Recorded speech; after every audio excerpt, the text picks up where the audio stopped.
नमस्कार दोस्तों, मेरा नाम अंकित है। आज हम चरक संहिता सूत्र स्थान अध्याय 7 नल वेग धारणती अध्याय के अगली वीडियो के अगले भाग के बारे में जानेंगे। इसमें सेकंड पॉइंट, जैसे फर्स्ट वीडियो में हमने जाना कि अधान्य वेग कौन से है, जो 13 बताए थे, उनकी रोग उत्पत्ति और उनकी चिकित्सा का वर्णन जाना था। आज हम धान्य वेग के आगे से स्टार्ट हो गए।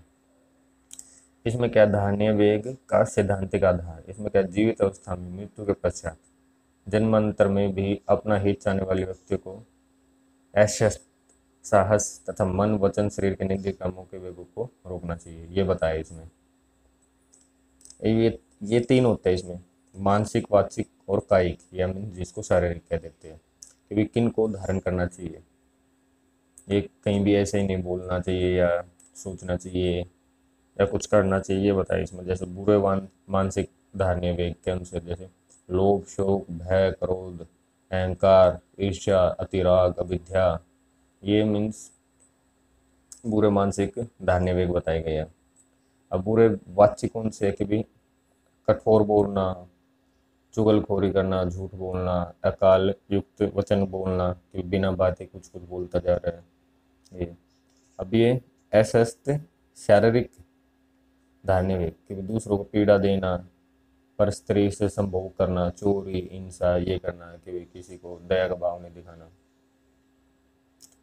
अब ये क्या, उपयुक्त वेग धारण से लाभ कि इनके वेग धारण से क्या लाभ होता है कि मनुष्य पुण्य का भागी होता है, सुखपूर्वक धर्म अर्थ काम को प्राप्त होता है। ये है बस इससे। ये थर्ड पॉइंट आ गया, व्यायाम का वर्णन मीन्स एक्सरसाइज।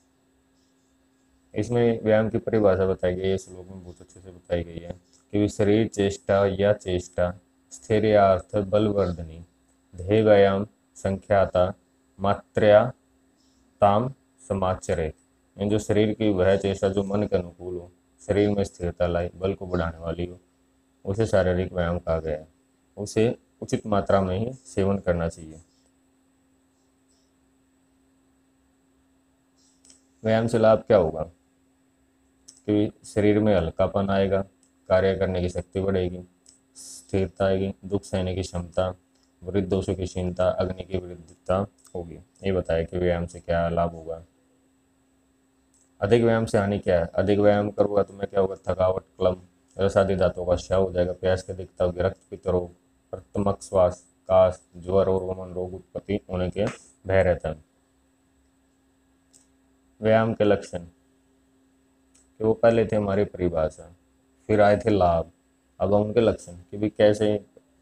जैसे इसमें क्या है, स्वेद का निकलना, श्वास की वृद्धि, शरीर के प्रत्येक अंग में लघुता, हृदयादि प्रदेश में बाधा।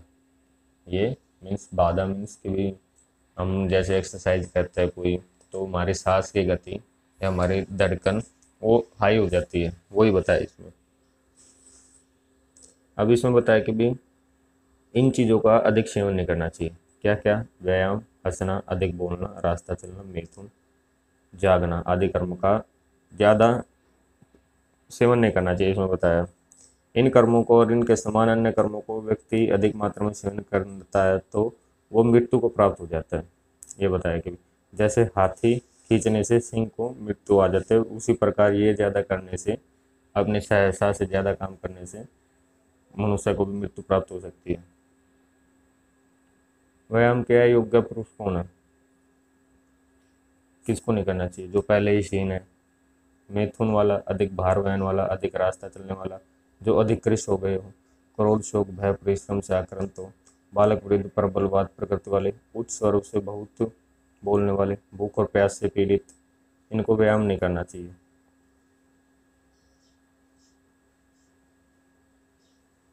अभी ये व्यायाम का वर्णन भी समाप्त हो गया। यहाँ पे अब आएगा चौथा, फोर्थ पॉइंट, हित हित के सेवन या त्याग विधि का वर्णन। इसमें क्या है कि कैसे हमको हित का और कैसे अहित का त्याग करना और हित का सेवन करना है, उसके ऑर्डर में बताया कि भी अचानक से ही नहीं कुछ भी छोड़ना चाहिए, ये बताया इसमें। इसमें क्या देखना, कर्म से त्याग का सेवन और उसकी विधि का वर्णन। इसमें क्या देखो, बुद्धिमान मनुष्य के लिए उचित है कि यदि अभ्यास से अहित कर कार्य वस्तु को उचित हो गई हो तो उसे छोड़ दे।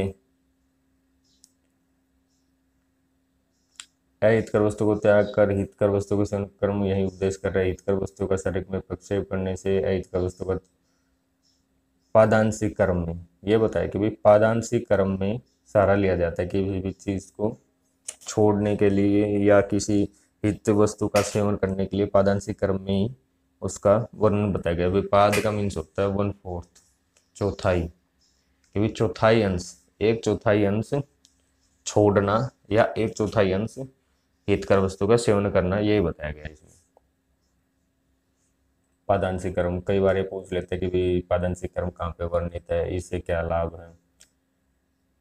अब जैसे ये कोई ये टेबल बनाई है विमर्श में, इसमें देखो ये पहले दिन था कि भी एक भाग तो पत्थर लिया, 3 भाग अपत्य, मीन्स एक चौथाई भाग छोड़ दिया, फिर एक चौथाई सेवन किया, फिर एक चौथाई और सेवन किया। इस तरह ये हमने पूर्णतः पत्थर सेवन मीन्स हित वस्तु का सेवन कर लिया। ये बताया कि पादांशिक क्रम में छोड़ना चाहिए, क्योंकि अगर हम ऐसे कहें धीरे धीरे छोड़ना चाहिए, उस धीरे धीरे का अर्थ है पादांशिक क्रम।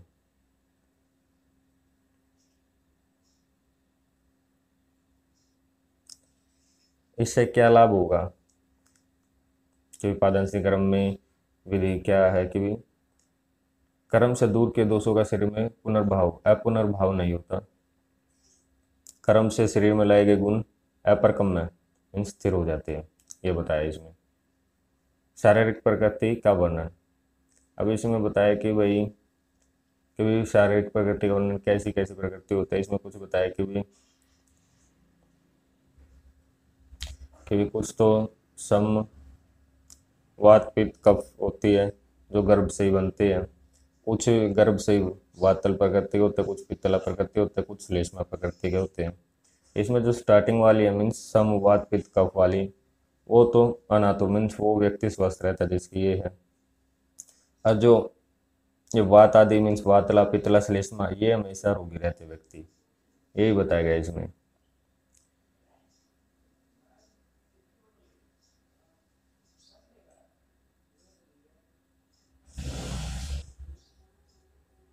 ये क्या प्रकृति के विरुद्ध गुण का सेवन ही स्वास्थ्यवर्धक होता है। अगर जैसे कि भाई किसी की बात प्रकृति है तो उसको रोग शीत ऐसा भोजन का त्याग या ऐसे आहार विहार का त्याग करना चाहिए।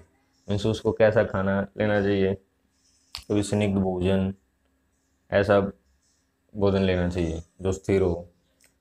जैसे सदातुर वातादि प्रकृति वाले मनुष्य को स्वस्थ वृत्त विधि के नियमानुसार अपने अपने दोष के विपरीत गुण वाले आहार विहार का, ये लिखा, अपने अपने दोष के गुण विपरीत वाले आहार विहार का सेवन करना चाहिए।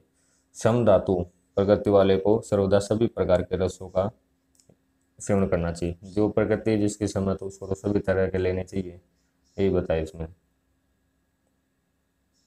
ये निज रोग की उत्पत्ति न होने देने का प्रकरण, ये क्या है, जैसे कि भाई हमको निज रोग नहीं होने देने। इसमें जैसे मलयान, यहाँ पे बाह्य स्रोतस और मल्लस वृद्धि क्षय के कारण के लक्षण बताए कि मलयान क्या बाह्य स्रोतस, जिनको हमने पढ़ा था स्रोतस वैसे तो 13 होते हैं,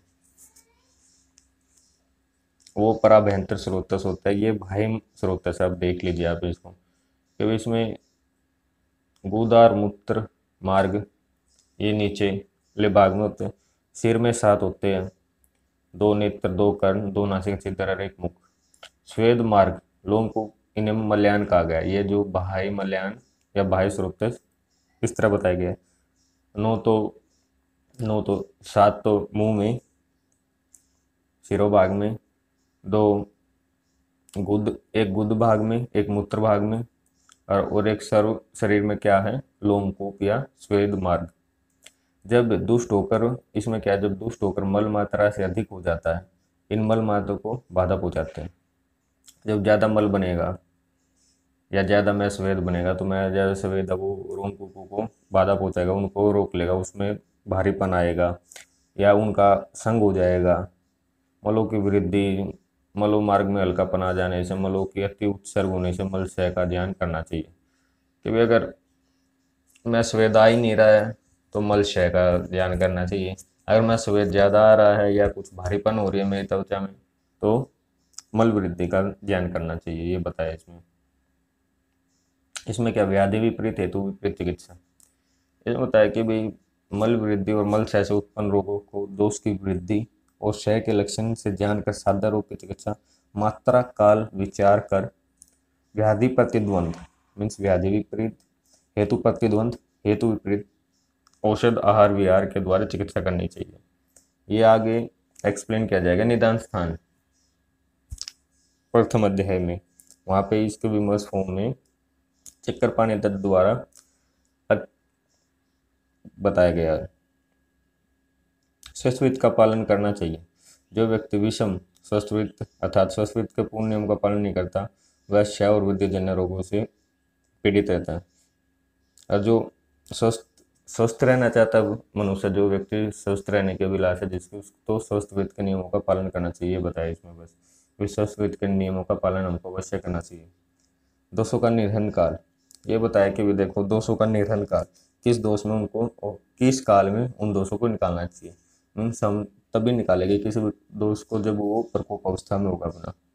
अब हमको पता है कि भी कब का प्रकोप वसंत में होता है, ये क्या नाम है अब सेकंड क्या, वात का हमारा वर्षा ऋतु में होता है, पित्त का हमारा शरद ऋतु में होता है। तो उसी के अनुसार हमको उन ऋतु में उनका निर्वहन करना चाहिए। इसमें ये महीने के हिसाब से बताया गया, मैंने आपको ऋतु के उसमें बताया। अब जैसे इसमें माधव या बैसाख के प्रथम मास में कफ का संचय हो तो वहाँ से निकाल लो उसको, वो मीन्स प्रकोप हो चुका है तो वहाँ से निकाल लो। ये क्या भाद्रपद, ये वर्षा ऋतु के तो के प्रथम मास श्रावण में इसको निकाल लो, वात को निधन करना चाहिए। पौष के प्रथम मास आघान में संचित पित्त दोष का निधन करना चाहिए, ये बताया इसमें। ये क्या है, पंचकर्म और रसायन वाजीकरण का प्रयोग कि भी कैसे करना चाहिए। स्नेह संवेदन से जिन व्यक्तियों का शरीर परिकर्षित और या बुद्धिमान वैध वम विरेचन बस्ती कर्म का प्रयोग कर इन तीनों कर्मों के बाद नश्य कर्म करना चाहिए।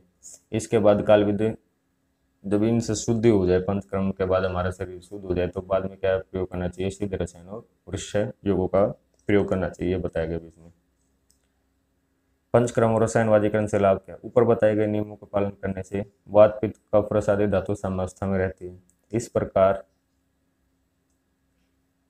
प्रकार धातु के प्रकृतिस्थ रहने पर धातु वैषम्य जन्य रोग नहीं रहते, क्योंकि जब वो समावस्था में रहेगी तो उनके जो विषम अवस्था से उत्पन्न होने वाले रोग थे तो ऑटोमेटिकली कैंसिल हो जाएगी कि वो तो उत्पन्न होएगी नहीं। फिर एक रस रक्त आदि धातु का उचित शोषण प्राप्त होता है। मीन्स शोषण, वो कोई भी एनर्जी फॉर्म या मीन्स उनको हर प्रोडक्ट मिल रहा है तो बढ़ती रहेगी, क्योंकि इसमें क्या है वृद्ध अवस्था मंद हो जाएगी, वो धीरे से आएगी, वो बताया।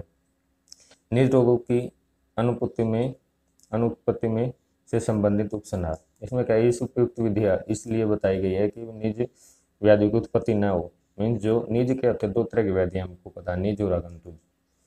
निज क्या जो शरीर के इंटरनल फिनोमिना की डिसबैलेंस की वजह से होती है, जिसमें ये वात पित्त कफ या धातु इनसे उत्पत्ति हो। आगंतुक क्या जो ट्रोमेटिक या जो एक्सीडेंटली मुझे होती है बाहर से, आउटर वर्ल्ड से, वो बताया कि भाई अब जैसे ये है, मैं अगर इनका पालन करूँगा तो मैं कि भाई स्वस्वृत्त का पालन करना चाहिए मुझे स्वस्थ रहने के लिए, प्रकृति के विरुद्ध आहार विहार करना चाहिए। तो ये वही है कि भाई मैं प्रॉपर अपनी धातुओं को दोषों को समावस्था में रखूँगा। अब ये क्या आगंतुक तथा मानसिक रोगों के हेतु तथा चिकित्सा, अब ये आगंतुक रोग बताए गए हैं। अब देखो क्या इन दोनों का कारण क्या है, प्रज्ञापराधीन का कारण बताया गया। जैसे देख भूत लगने से, विषभंशन से, झंझवात वात से, अग्नि में जल जाने से, आघात लगने से आगंतुक रोग, ईर्ष्या शोक भय अहंकार द्वेष आदि से मानसिक रोग, ये सभी प्रज्ञापराध से उत्पन्न होते हैं, ये बताया इसमें। कि भी इनका ये उपाय या चिकित्सा बताई गई है। जैसे कि भी कि सबसे सर्वप्रथम तो निदान का ही त्याग करना चाहिए, क्योंकि प्रज्ञापराध का त्याग करना चाहिए, इंद्रियों में शांति भाव रखना चाहिए, संबंध शक्ति ठीक रखना चाहिए, देश काल आध्यात्म ज्ञान का चिंतन करना चाहिए, सद्वृत्त का पालन करना चाहिए। ये सभी आगंतुक रोगों के उत्पन्न न होने देने के मार्ग है, ये बताया इसमें। अब ये क्या, आप्तोपदेश पालन से क्या लाभ है? आप तो पुरुष के उपदेशों का परिज्ञान और ज्ञान कर उसके अनुसार प्रतिपत्ति करना, ये दो कारण मनुष्य को रोग की उत्पत्ति से बचाते हैं। कि भी पहले तो उसके ज्ञान का करना कि उसने क्या ज्ञान करा, फिर उसी के अनुसार उसका पालन करना, इन दोनों के से ही मनुष्य रोग उत्पत्ति से बच सकता है, या कोई रोग उत्पन्न हुआ तो उसकी शीघ्र शांति भी हो सकती है, ये बताया गया। साथ न करने योग्य पुरुष के भी किन के साथ हमें नहीं रहना चाहिए, या कोई हमारे साथ ऐसा रहा तो उसका कैसे, जो वृत्त है, वचन और मन से पापमय है, मर्मवेदी है, कलह प्रिय है, चुगलखोर है, शठ है, दूसरों की निंदा करने वाला है, चपल है, चंचल है, अपने शत्रु की सेवा में संलग्न है, दया रहित है, अपने धर्म को छोड़कर दूसरे के अधर्म मनुष्य का साथ ऐसा नहीं करना चाहिए। ये बताया कि जो नीच मनुष्य उनका साथ नहीं देना चाहिए।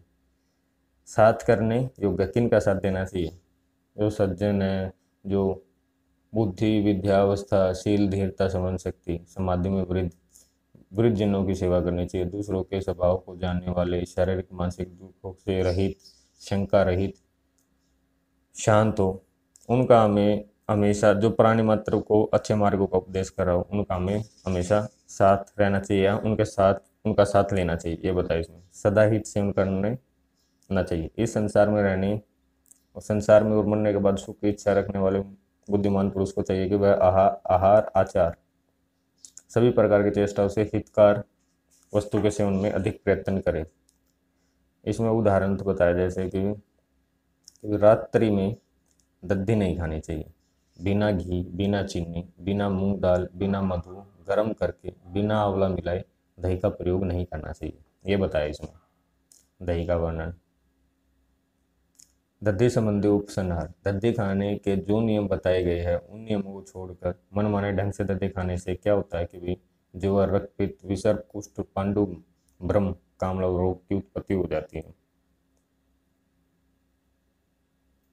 यह अध्याय की समाप्ति, अध्याय का उपसंहार है कि भी हमने क्या क्या कवर किया इसमें।